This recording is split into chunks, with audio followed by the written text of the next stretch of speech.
Thank you very much, everyone. And I'd like to start by saying that our country is doing very well. Things are, as you can see, doing quite well. Please sit down. Before we begin, I just want to announce that I signed a proclamation a few moments ago honoring the 250th anniversary of Patrick Henry's famous speech to the Second Virginia Convention, in which he declared very well-known, very famous words, "Give me liberty or give me death." Has anyone heard the phrase? I think most of you have.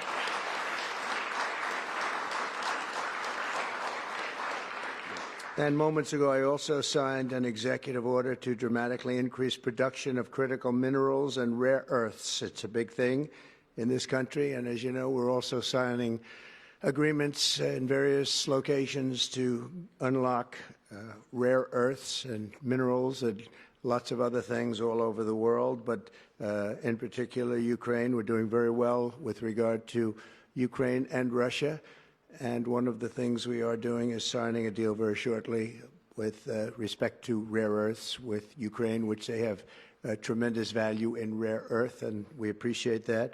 And we spoke yesterday with, as you know, President Putin and President Zelensky, and we would love to see that come to an end, and I think we're doing pretty well in that regard. So hopefully we can save thousands of people a week from dying. That's what it's all about. They're dying so unnecessarily, and I believe we'll get it done. We'll see what happens, but I believe we'll get it done. Today we take a very historic action that was 45 years in the making. In a few moments, I will sign an executive order to begin eliminating the Federal Department of Education once and for all.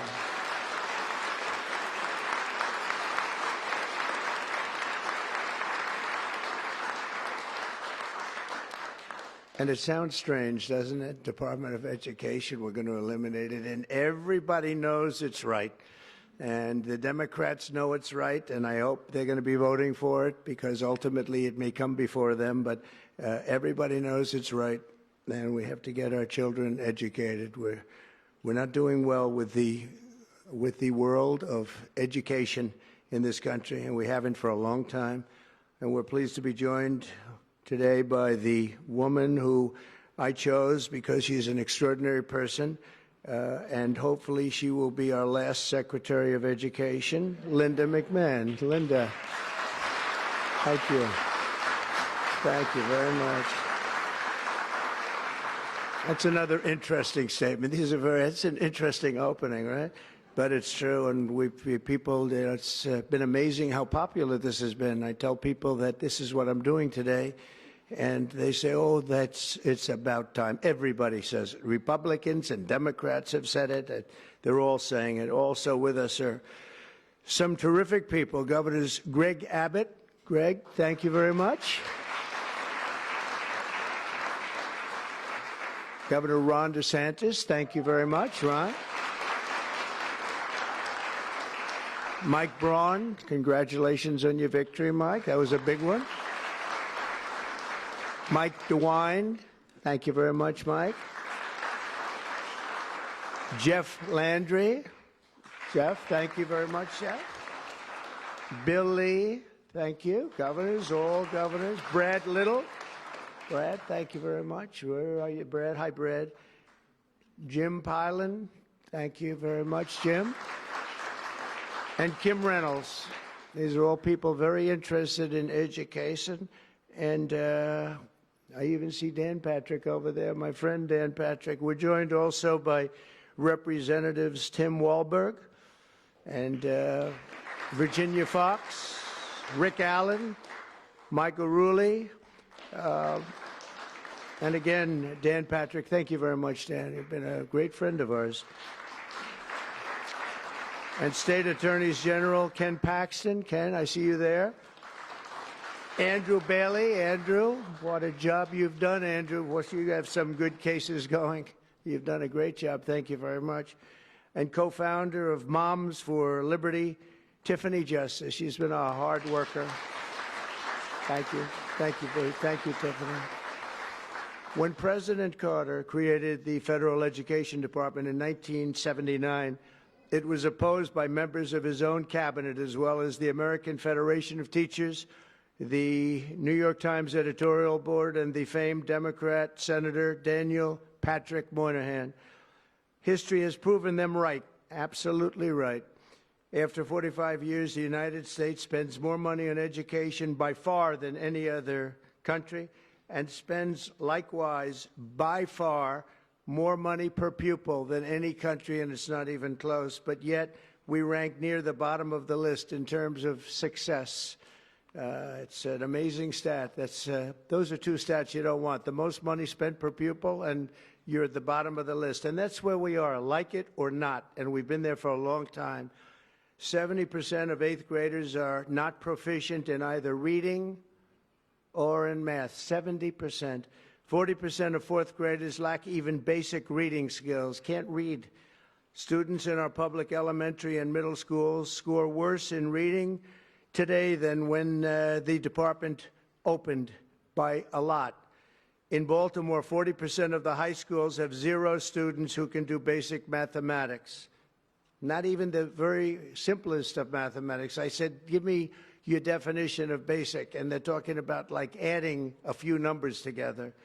Despite these breathtaking failures, the department's discretionary budget has exploded by 600% in a very short period of time, and it employs bureaucrats in buildings all over Washington, D.C. And as a former real estate person, I will tell you, I ride through the streets of Washington and it says Department of Education, Department of Education. I said, how do you fill those buildings? It's crazy what's happened over the years. I'm pleased to report that after offering these federal employees 2 generous buyout options, and they were very generous, and they're good people, but they were very generous. My administration has initiated a reduction in force, and we're already cutting numbers that were really surprising to a lot, that we were able to do it so successfully. And we've cut the number of bureaucrats in half. 50% have taken office, which is great. Thank you. Under the action I am taking today, a small handful of Democrats and others that we have employed for a long time, and there are some Republicans, but not too many, I have to be honest with you. But the department's useful functions, and such as, and they're in charge of them: Pell Grants, Title I funding, resources for children with disabilities and special needs will be preserved, fully preserved. They're all going to be so. If you look at the Pell Grants, it's supposed to be a very good program. Title I funding and resources for children with special disabilities and special needs, they're going to be preserved in full and redistributed to various other agencies and departments that will take very good care of them. And that's very important to Linda, I know, and it's very important to all of us. But beyond these core necessities, my administration will take all lawful steps to shut down the department. We're going to shut it down, and shut it down as quickly as possible. It's doing us no good. We want to return our students to the states, where just some of the governors here are so happy about this. They want education to come back to them, to come back to the states, and they're going to do a phenomenal job. You know, if you look, Denmark, Norway, Sweden, I have to tell you, I give them a lot of credit. China's top 10. And so we can't now say that bigness is making it impossible to educate, because China is very big. But you have countries that do a very good job in education. And I really believe, like some of the governors here today, from states that run very, very well, including a big state like Texas, but states that run very well are going to have education that will be as good as Norway, Denmark, Sweden, and those top, Finland, those top countries that do so well with education. I think they'll do every bit as well. And what do you think about that, Governor? Do you agree? I think so. Ron, do you agree? I think so. Florida? Iowa? That's right. I really believe that. They'll be as good as any of them. And then you'll have some laggards, and we'll work with them. And we can all tell you who the laggards will be right now, probably, but let's not get into that. but we'll work with them, and we're going to make them, they'll do a job. I think they'll do a job, and they'll go to sections of the state. For instance, New York, you'll have a Manhattan, and you'll have a Suffolk County, and you'll have Nassau County, and you'll have Westchester County. You'll do 4 or 5 or 6 of them. You have upstate New York, and those counties, I think, are going to do very well, and I think ultimately Manhattan should do very well. But we'll break it down into sections, and I think it'll be really, really good, and they're going to be probably the tougher ones, but I think they have a chance to do really well. But we're going to be returning education very simply back to the states where it belongs, and this is a very popular thing to do, but much more importantly, it's a common sense thing to do, and it's going to work. Absolutely, it's going to work, and I can tell you from dealing with the governors and others in the state, they want it so badly. They want to take their children back and really teach their children individually. Probably the cost will be half, and the education will be maybe many, many times better. So we look forward to this. I want to just make one little personal statement. Teachers, to me, are among the most important people in this country, and we're going to take care of our teachers. And I don't care if they're in the union or not in the union. That doesn't matter. But we're going to take care of our teachers, and I believe the states will take actually better care of them than they are taken care of right now. They'll work all sorts of systems and even merit systems. Those great teachers are going to be maybe a little bit better rewarded, or maybe that's the way it should be, but the states are going to make that decision. But we're going to love and cherish our teachers along with our children, and they're going to work with the parents, and they're going to work with everybody else, and it's going to be an amazing thing to watch, and it's really going to be something special. And Linda, you're presiding over something that's so important, and you're going to do a fantastic job, just like you have your whole life. I know your whole life I've been watching you. I've been watching you for a long time. She's had nothing but success. So it's tremendous to have you, and hopefully you won't be there too long, but we're going to find something else for you, Linda, okay? So this will conclude what we are talking about with respect to our most cherished group of people, and that's our children. We want to have our children well educated. We want them to love going to school. We have examples of it. Look at those beautiful, bright-eyed faces. They are so smart. They're so smart. And with that, I'm going to come down, and we're going to sign a very important document, and we're going to be on our way. People have wanted to do this for many, many years, for many, many decades. And I don't know, no president ever got around to doing it, but I'm getting around to doing it, so thank you very much.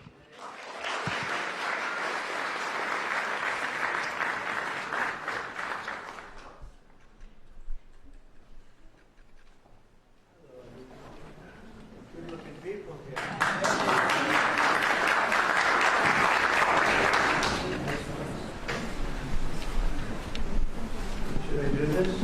I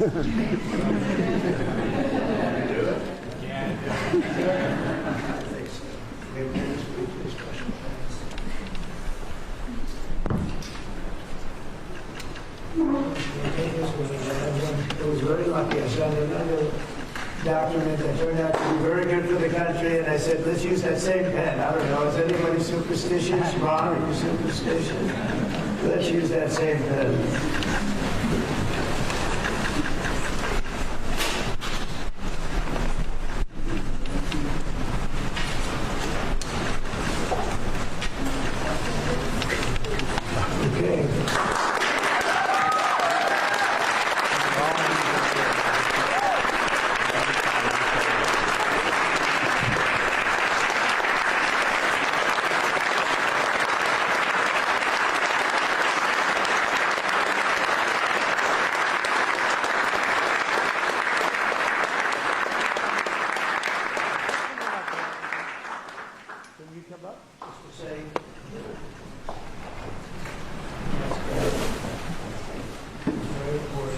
Big factory here.